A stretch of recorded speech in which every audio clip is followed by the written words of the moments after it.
रविदास जी को जेल से निकाला, क्षमा मांगी। वो तो संत हृदय थे, उन्होंने क्षमा भी कर दिया और संत रविदास जी वापिस आ गए। उस समय दिल्ली की गद्दी पर बैठे बादशाह को हिंदू धर्म क्या है, हिंदू समाज क्या है, मेरा धर्म कितना श्रेष्ठ है, कितने आघात उस समय हो रहे थे।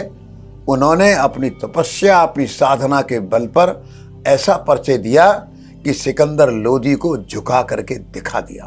उनका रुतबा, उनका सम्मान, उनका कद इतना ऊंचा था। उस समय जो बड़े बड़े राजवंश थे, बड़े बड़े राजा थे, उनके अंदर बड़ा सम्मान था। काशी महाराजा उनके शिष्य, चित्तौड़ की रानी झालीबाई महाराणा संग्राम सिंह जी की पत्नी, मीराबाई महाराणा प्रताप की ताई उनकी शिष्य थी। झालीबाई ने इनको चित्तौड़ बुलाया, ये सच्ची घटना है। ये चित्तौड़ चले गए, मैंने वो स्थान देखा है, इनकी वो छतरी देखी है मैंने। रविदास जी को वहां बुलाया, बड़ा सम्मान किया, सैकड़ों हजारों लोग दर्शन करने आने लगे, इनको गुरु बनाया, भोजन रखा, इनके सम्मान में भोजन। ब्राह्मण समाज को बुलाया, समाज के अच्छे प्रतिष्ठित लोगों को बुलाया। जब ब्राह्मण समाज को और अन्य समाज को पता लगा कि अरे ये रविदास कौन है, किस समाज से हैं, हमारे साथ भोजन करेंगे, उनको अच्छा नहीं लगा। पर देखिए क्या चमत्कार हुआ। जो लोग वहां अपने आप को बैठे थे, हम तथाकथित ऊंची जातियों के लोग हैं, उन्होंने क्या देखा, मेरे बाएं, मेरे दाएं, मेरे सामने, आगे पीछे, सब तरफ संत रविदास। वो सब तथाकथित बड़े लोग, ऊंची जाति के लोग खड़े हो गए, हाथ जोड़ करके इनको प्रणाम किया। चित्तौड़ में काफी समय रहे, खूब सेवा की इनकी, और ऐसा कहा जाता है इनका अंतिम समय वही बीता।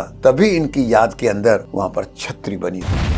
काशी में संतों के बीच में बैठे थे वीर सिंह देव बघेला, उसकी एक प्रकार से अध्यक्षता कर रहे थे। इनकी भक्ति कैसी है, इसकी जरा परीक्षा ले ली जाए, ऐसा उन लोगों ने सोचा। उनको कहा गया भक्ति की परीक्षा के लिए। उन्होंने आह्वान किया, सालिग्राम की बटिया आह्वान करने पर इनके गोद में आ गई। समाज देख करके हतप्रभ रह गया। इस प्रकार से हम देखेंगे इनकी साधना, तपस्या, भगवान का साक्षात्कार भी हुआ, चमत्कार भी कई करके दिखाए। इन्होंने जो काम किए, मेरा समाज आज समाज में अच्छी दृष्टि से नहीं देखा जाता है। आज की भाषा में हम चरमकार कहें, हरिजन बंधु कहें। उन्होंने इनको बताया, स्वच्छ रहिए, पढ़िए, लिखिए, शिक्षित होना जरूरी है और अपने आप को छोटा मत मानो। और जो बाकी शेष समाज था उसको कहा, आदमी अपने कर्मों से बड़ा छोटा होता है, किसी बड़ी या छोटी जाति में जन्म लेने से बड़ा या छोटा नहीं होता है। राम के प्रति इन्होंने श्रद्धा भावना खूब जगाई। इन्होंने उस समय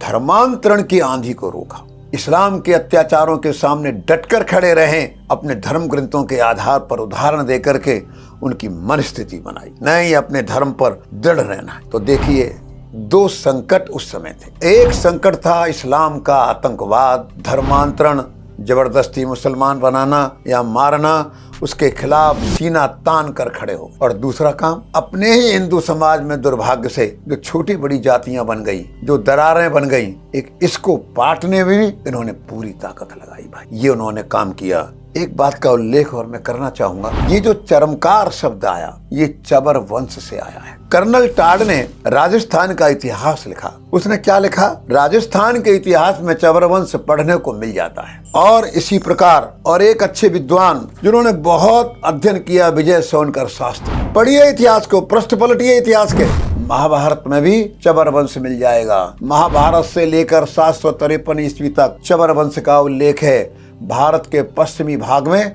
चबरसेन नाम के राजा राज करते थे। डॉक्टर अम्बेडकर जी ने क्या लिखा, वेदों के काल में उस समय कहीं छुआछूत नहीं मिलता है। और मैं कह सकता हूं दावे के साथ, 4वीं शताब्दी तक भारत के अंदर अस्पृश्य था और भारत के अंदर छुआछूत नहीं थी। संत रविदास जी बहुत बड़े परिवार से संबंध रखते हैं। इनके परिवार पर भी अत्याचार हुआ। आप हिंदू धर्म त्याग दो, इस्लाम स्वीकार कर लो। इन्होंने, इनके साथियों ने इस्लाम स्वीकार नहीं किया। छोटा काम करना मंजूर किया, अच्छा नहीं तो चमड़े का काम करो, परंतु धर्म नहीं त्यागा। हमें कभी भी समाज में, चाहे वो वाल्मीकि समाज हो, चाहे वो खटीक सोनकर समाज हो, चाहे वो चरमकार समाज हो, हमको इनके बारे में ये धारणा रखनी चाहिए, ये सब स्वाधीनता संग्राम के सेनानी हैं, ये सब क्षत्रिय थे। इन्होंने छोटा काम तो करना मंजूर किया, हिंदू धर्म नहीं छोड़ा।